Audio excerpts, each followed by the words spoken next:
The love confession. So I've had a few people mention that I might want to post my wild D&D story here, because it's the definition of a classic RPG horror story, so strap in folks. Oh, also trigger warning for transphobia and homophobia. It was early 2020, I'm 19, and my country just went into an official lockdown due to certain world events, and I was bored and looking for an online D&D game to join. I would like to say I was inexperienced and I just didn't understand the warning signs, but the sad reality was that I fully did. I was just too non-confrontational to figure out a way to drop from the group. We were playing 5e, and from the beginning, there were a few red flags, mostly forgivable due to being clear from the start. Mainly, character creation was incredibly limited. The DM, who we will be calling AH, essentially would rewrite your backstory for you and limit you to certain classes per race, which we could only play 7 of the official races: human, elf, half-elf, dwarf, halfling, orc, and furbolg. Again, this would be fine on its own if that's the sort of game everyone wants to play, but little did I know it would be setting the tone for the rest of the campaign. AH made me an ex-pirate captain, half-elf swashbuckler rogue with secret backstory things that I would learn as the story progressed, even though my character had no form of memory loss or any other reason to not remember it at the moment. Whatever. We had no session 0, big red flag, but rather AH chatted to us on Discord, and during this time I mentioned that I am trans-mask and use he/they pronouns. He seemed fine with this and said he'd make sure to refer to me as such. I should have dropped after the first session. To begin with, we started in prison. We were not aware most of the game would take place with us essentially slaves to the prison system of the world. Also, there were graphic torture scenes that AH described in great detail. This, of course, was not pre-warned. I don't remember many of the other players, but I do recall that they were all cis guys and made it very clear that they were enjoying the ambiance that was being created. This is where things start to take a turn from the bad to the ugly.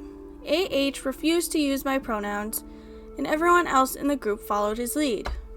I would gently go, "Oh sorry, I use he/they," and everyone would act like I didn't speak.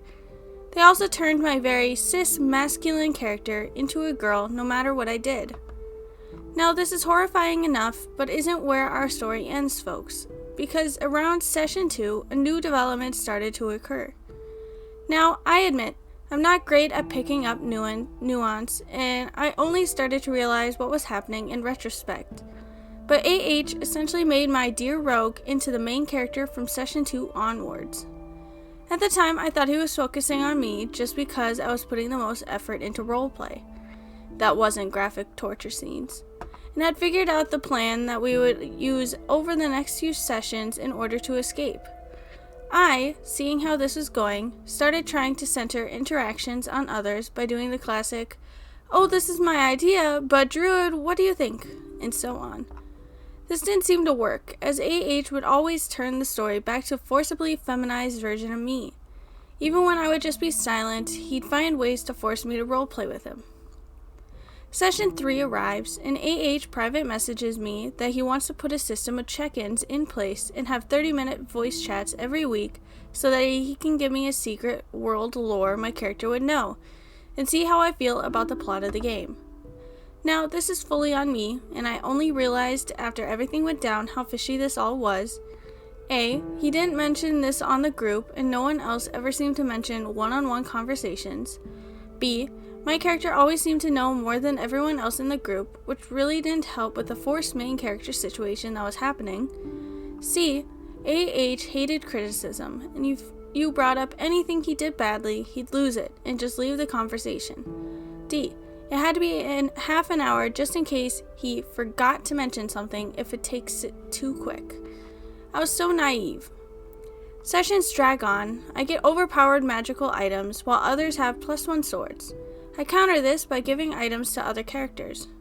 AH tells me off in private because he put so much effort into my magical items, and if he wanted the others to have them, he'd have given it to them. and how it's a reward for how good you roleplay with me. And don't worry, I'll give the others cool things too. We also hit the main plot, which included a pirate king who, surprise surprise, my rogue knew and viewed as a father figure. The king gave us a quest at gunpoint and told the group I would be the captain of this crew, even while we were on land. Sigh. I stupidly kept playing, but at this point, things are terrible, and I'm trying to find a way out of this situation. But I'm an anxious person. I gave myself hearing loss through social anxiety, so clearly not great at confrontation. Things are insane. We've reached the point of bigotry, where the only gay character is an aggressive hairdresser who tries to SA another character while he's role-playing, visiting his wife's grave, and is referred to by the F slur. He makes a trans guy who is a prostitute that goes by T slur Tracy, and is in reality a bewitched girl who we have to save from the horrible enchantment she's under. Oh boy. And then life hands me a miracle and quarantine lifts, and I get a waitressing job that happens to fall on the same time as D&D. So I message AH and say I'm really sorry, but I have to leave the game, and tell him about my new job. He offers to move the game, even though we both know that most of the players can only do Sunday. He then drops the bomb. I really love you, you know? Now, maybe I'm naive, or it's just autism, but I was so shocked. This man is 30 and married. I'd spoken to his wife before when she accidentally interrupted one of our calls. I hang up too shocked to react, and he sends me a D pic and says he always M's when we chat. Anyway, I blocked him. TLDR, DM, male 30, spends months misgendering me, ENBY 19, and giving me silent treatment, and when I leave the game, he declares his love despite being married and reveals that he jays it off to all of our conversations. So this one's a bit different, if you couldn't tell. I did an NSFW, and there will obviously be a warning at the title. This one, it didn't seem too bad being made the main character, but it did seem bad that they were misgendering him, and that they were too scared to confront them, which is understandable. I'm too afraid to confront people too. It's a lot easier to say that it's easy to do it, but it's not. The limiting classes and races, I feel like, is sometimes normal because some people make homebrew worlds, and they make it where they only have specific races. Then it became really bad. You could tell that something was going on, but of course, at the time, he probably didn't understand that that's what was going on.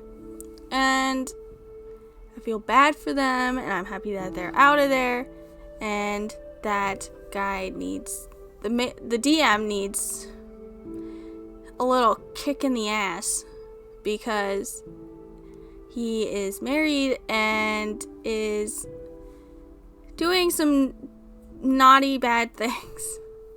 Oh, that's not good to laugh because it's really nasty. But let me know what you think down in the comments, and I'll see you next time. Bye.